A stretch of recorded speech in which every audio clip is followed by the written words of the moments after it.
Well, the Spurs and De'Aaron Fox have agreed to a max contract extension. It's a 4-year deal worth $229 million. The deal keeping Fox in San Antonio through the 2029-2030 season. Back in February, the Kings sent Fox to the Spurs in a 3-team trade involving the Bulls. Fox is a former All-Star who averaged 23.5 points per game last season. And we're now joined by CBS Sports NBA analyst and former Spur Avery Johnson. And Coach, I got to get your initial reaction just to the Spurs making this $229 million commitment to De'Aaron Fox. Yeah, even though the Spurs couldn't officially agree on this deal until now with De'Aaron Fox, this was part of that trade scenario when De'Aaron Fox decided to come over to the Spurs. His representatives and the Spurs representatives probably had an understanding that they were going to sign a 3 or 4 year extension. And with this 4-year max extension, it keeps De'Aaron Fox around for the next, 4 or 5 years with the Spurs, leading that team, potentially trying to get them back into the playoffs. And now, with Chris Paul going on to the Los Angeles Clippers, this is basically, De'Aaron Fox and Victor Wembanyama's team. And when you have that combination of a point guard and a big man where they both can pass, dribble, and shoot, their threats are all over the floor. This is an exciting time for the Spurs to know that they got their point guard, not only today, but their future point guard locked up, especially drafting Dylan Harper. Steph Castle's coming off of a, Rookie of the Year campaign. This is a solid 3-man backcourt with interchangeable parts that Coach Mitch Johnson can use in a variety of ways. Okay, I want to dive more into this backcourt because it certainly is loaded because you have Fox, number 2 overall pick Dylan Harper, and then you talked about last year's offensive Rookie of the Year, Stephon Castle. So how do you see Coach Mitch Johnson just managing these minutes? They all will start, in my opinion. And, those guys will be able to play on the ball, off the ball. And that's what's so good about, all 3 of those guys. They all can spot up and shoot the shot. They can stretch the floor. They can play inside. They have the mid-range game, but they all can pass the basketball. They're all very unselfish. And when you pair that with the last line of defense and Victor Wembanyama, if you threw a Harrison Barnes in here, you can start him at the 4 spot. You can bring him off the bench if you want to go big with Luke Cornett and slide Victor Wembanyama over to the 4.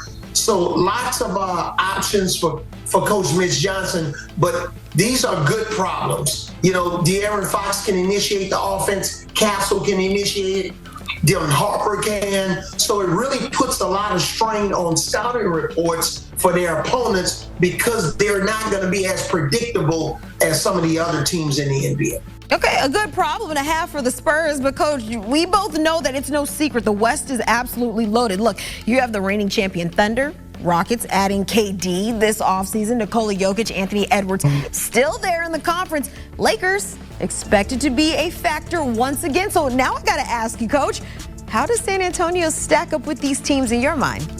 Well, I think they'll elevate themselves from a non-playoff team to a play-in team.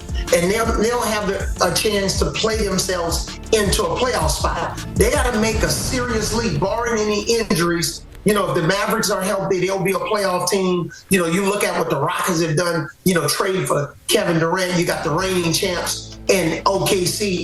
I like Denver's offseason, giving them some fortification on the bench. The Clippers are solid, adding a Chris Paul to that team and then a Bradley Beal. So, the Spurs still have a lot of room and a lot of work to do. But again, I expect them to at least be in the play-in, trying to vie for one of those top 8 seeds, especially if they can play themselves out of the play-in. If they don't make it to the play-in, you could probably say that with the Spurs, and you can ask them, it would probably be a disappointing season. And if they can be one of the top 6 teams in the Western Conference, then Mitch Johnson is probably going to be Coach of the Year. Yeah, it's going to be interesting in the West.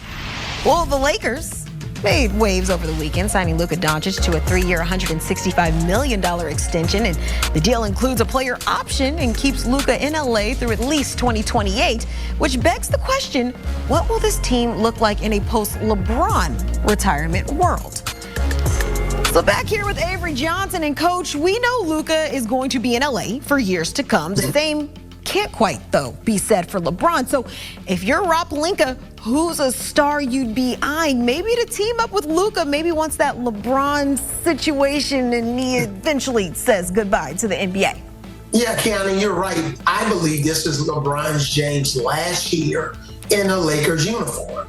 I don't see him, if he wins a championship, he goes out on his high horse and he's won a championship. If they don't win a championship, which I think is the more likely possibility, even if he decides to play another year, it's going to be in another uniform. Maybe, with Cleveland, maybe even the Dallas Mavericks, who knows? So Luka would need a guy like a Giannis Antetokounmpo. I think this is the only option for the Lakers to bring in Giannis. Damian Lillard, basically released him.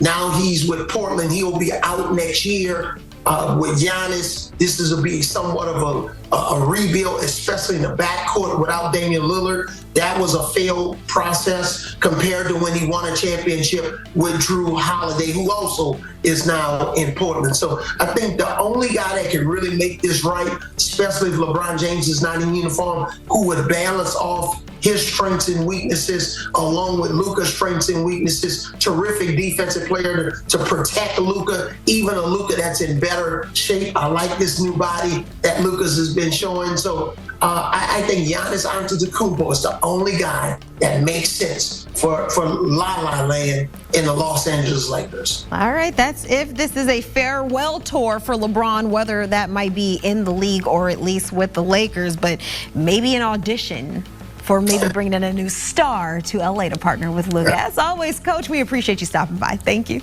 All right, thank you. Through 7 seasons, Luka averaging nearly 29 points per game. That's good for third most in league history, only behind Michael Jordan and Will Chamberlain. You may have heard of him.